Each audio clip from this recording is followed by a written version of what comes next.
Alright. What if I told you the phone call that could redefine our season already happened, quietly, off camera, with a simple, "Are you available?" that felt more like a spark thrown onto dry brush? What if the one move that could harden our spine for the playoffs isn't a blockbuster splash, but a throwback to the kind of nasty blue-collar rim protection that makes superstars breathe easier and opponents second-guess drives in the fourth? Welcome back to Lakers News Fan Report. If you bleed purple and gold, hit subscribe right now, drop a like, and buckle up. Tonight we're digging into a possibility that has the city buzzing for all the right and wrong reasons. I'm going to lay out what changed behind the scenes, how it would warp the rotation, what it means for Anthony Davis's usage, and why the memory of 2020 keeps echoing like a drumline through El Segundo. We'll follow the trail, connect the dots, and by the end, you'll know exactly what I think about the move and what it would take to make it real. Start with timing. Our calendar isn't waiting for anyone. Marquee openers, early Western Conference, tests, and a brutal stretch where second units decide whether you're chasing a lead or closing one out. A single weakness, defensive rebounding from the bench, rim deterrence in non-AD minutes, illegal screens that don't stick, can snowball. It's not romantic, it's math. 5 empty defensive trips in a row, and you're down 8 in 3 minutes. That's how seasons tilt. Now, think identity. The Lakers at their best are mean around the rim and clean in the margins. You feel them in your chest on drives. You feel them when a guard meets a screen that doesn't just touch. It moves you 2 steps off your spot and frees a shooter by a full window. We don't need a savior. We need a specialist who lets the stars do star things without burning their legs in January. For stops, we should win with structure. There's also the human layer. A locker room remembers who took the ugly assignments without asking for touches. It remembers who laughed when the spotlight found them again, but still did the work of a roadie after the show. Chemistry isn't poetry. It's repetition, humility, and the kind of on-the-fly communication that steals a possession in May because it was rehearsed in November on a random Tuesday. Roster-wise, you can feel the hinge. Anthony Davis is your anchor. When he sits, the paint can become a marketplace unless the backup 5 punishes rim attempts and erases second chances. A secondary big who screens with malice, boxes out with technique, and sets the emotional temperature for the bench. Group turns a 10-2 run against into a 4-4 stalemate. In the playoffs, those stalemates are wins. And yet, there's a ghost in this story. A past decision that never felt right. A door that slammed the week we were supposed to keep the band together. That ending still irritates the scar tissue of this fan base because it wasn't basketball logic. It felt like a misdial. The memory lingers. The tweet that went up, the call that followed, the sudden backpedal. You don't have to relive it to remember the taste it left. So here's the rumor that's been growing from whisper to open conversation. Bring back a veteran enforcer with championship stamps in our colors. A guy who understands that 15 minutes, done correctly, can be louder than 30 messy ones. A player who, in short bursts, turns the lane into a courthouse where layups have to pass a cross-examination. Yes, I'm talking about Dwight Howard. Say his name out loud and watch the room split. Some of you feel nothing but 2020. The shoulder into Jokic's ribcage, the glass cleaned like a kitchen counter, the grin that said, "This is my job, and I love it." Others remember the tweet that wasn't, the detour to another city, the missed chance to run it back when the window looked wide open. And that's exactly why this conversation matters, because legacies can be complicated and still be exactly what a roster needs in the present tense. Let's put the emotion in its place for a second and talk hoops. At his best for us, Dwight was the archetype of what a bench 5 should be. Violent screens, verticality without baiting whistles, quick second jumps, and the kind of alpha physicality that lets AD roam as a free safety instead of body wrestling every possession. You don't sign him for post touches. You sign him for illegal in-spirit screens that are perfectly legal in practice, for the box out that lets your guard snatch and fly, for the low man tag that turns a dunk into a kick out and buys the defense one more scramble. Rotation tree? Picture this. First quarter, 6:30 mark. Davis sits. We go two-guard pace with a downhill ball handler, a spacer at the 4, and Dwight's screen and seal setting the table. The second unit becomes surgical, empty corner pick and roll, corner lifted to remove, the strong side tag, and a lob window that opens like an automatic door. If the defense collapses, spray to the opposite slot. If they stay home, the guard gets downhill with a human bulldozer clearing the way. You steal 5 minutes and break even. Maybe +4 if the whistle is friendly and your shooters are honest. Matchups matter.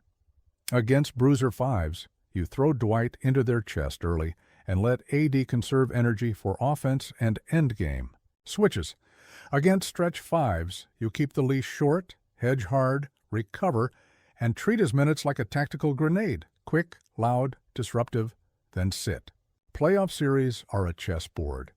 You don't need 28 perfect minutes. You need 10 perfect ones in Game 3 that flip home court. Intangibles. He knows L.A. He knows the weight of this jersey when we're up and when we're sputtering. He's been the villain, the redeemed, the glue guy, and the punchline, all in one career arc. That volatility used to scare me. It doesn't anymore if the role is honest and the expectations are adult.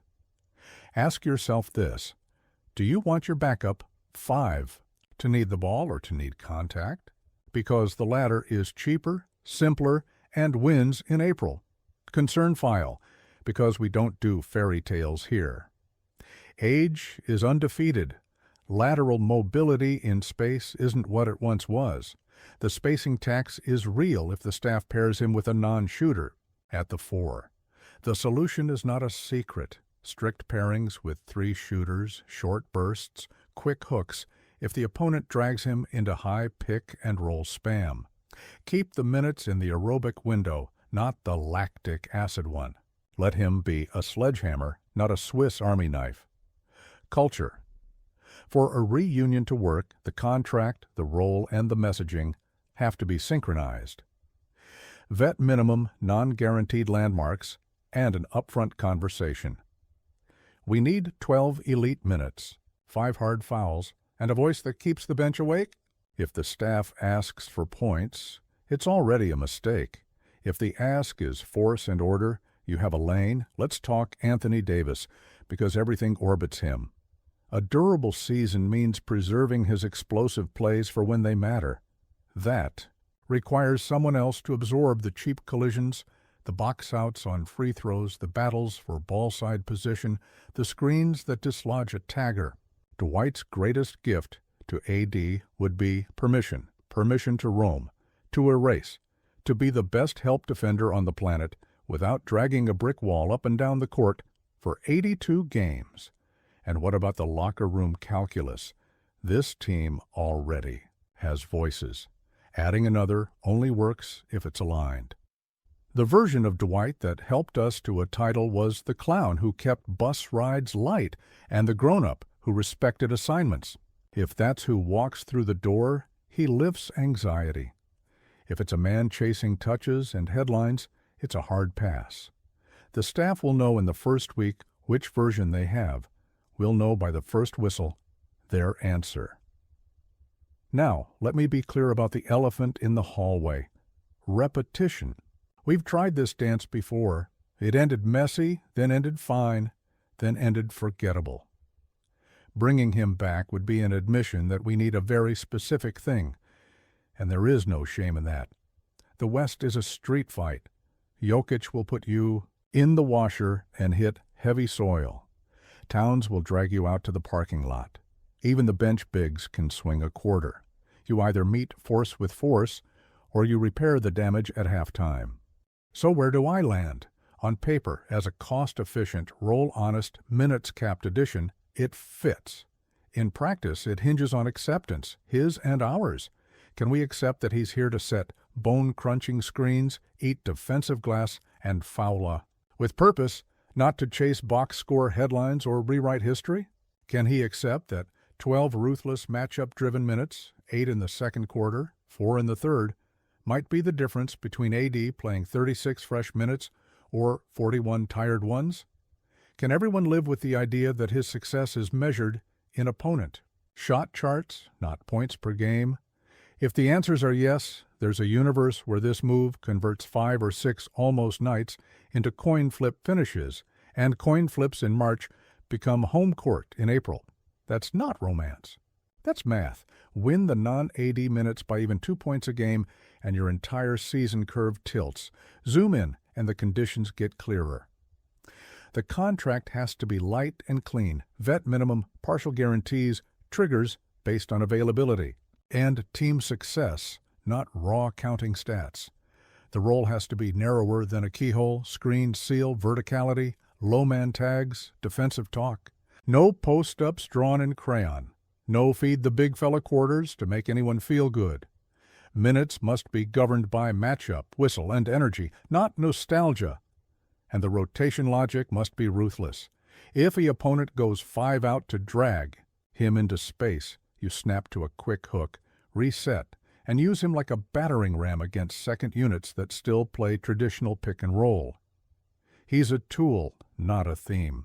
A sledgehammer, not wallpaper. There's also an identity calculus that matters more than people admit. Our best version is nasty at the rim and tidy at the margins.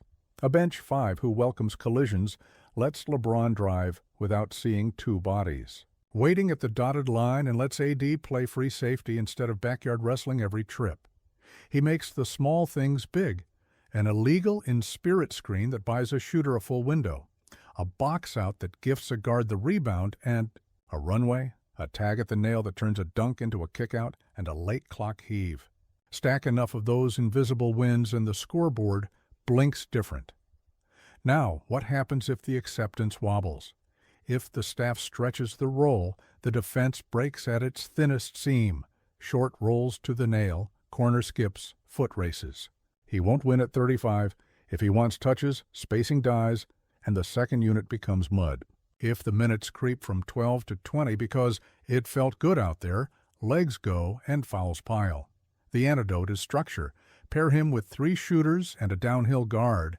Keep his stints short and violent. Anchor him in coverages he can execute. Drop switch and late clock hard hedge on non-shooters. And never pretend it's 2012. The job is simple on purpose because simple scales. Your turn, Laker Nation. Drop it in the comments like it's a whiteboard session.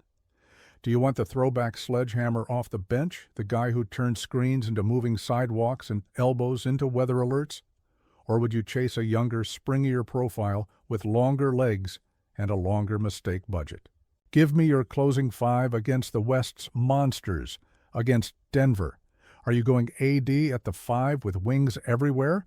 Or do you steal 6 mean minutes early by bodying their anchor and saving AD's hips? Against Minnesota's Twin Towers, is he a first-half disruptor or a DNP chess piece held for Game 4? Do you trust the staff to deploy him like a tactical strike, 2 sharp detonations per game, rather than a lifestyle choice that eats tempo? I want the full clinic from you. Minute maps, substitution ladders, ATOs with him setting inside-out Spain action, ghost screen up top, rescreen into a seal, early offense drags with the corner lifted, wedge screens that flow straight into second side flare. This community draws better game plans than half the blue checks. Prove it again, and let's get specific with your proposals. Who are the lockstep pairings? Are you stashing him next to a pick-and-pop 4 to avoid double? Paint touches? Which guard gets the most out of his screens? Downhill bully who lives at the line or crafty snake dribbler who manipulates drop bigs? What is your foul management plan? Burn 2 smart fouls, bullying an elite big early, or preserve him for late third quarter turbulence? If the opponent goes small, do you punish with deep seals and crash percentage, or match them with speed and sit him entirely? There's no wrong answer if you can explain the trade-off. Put it on record so we can revisit it when the lights get hot. And now the part that matters most, the truth I owe you, because this show isn't about fantasies. It's about seeing the board clearly. As of right now, there's no official agreement, no signature, no photo shoot, no locker prepped with a fresh nameplate. This is a live conversation, a scenario being weighed, a rumor with roots, and a reality check strapped to the top. In other words, speculation. My opinion as a fan who wants banners, not headlines, is simple. If the price is veteran minimum, the role is brutally honest, and the staff enforces it with zero sentimentality, I'd do it tomorrow. If any of those three pillars wobble, if the money creeps, if the job description bloats, if accountability softens, walk away and keep the powder dry for a cleaner fit. Either way, stay locked. The minute this shifts from chatter to contract, you'll get the full breakdown here first. Film, cuts, rotation trees, coverage menus, risk-reward math. No fluff, no fairy tales, just basketball that makes sense.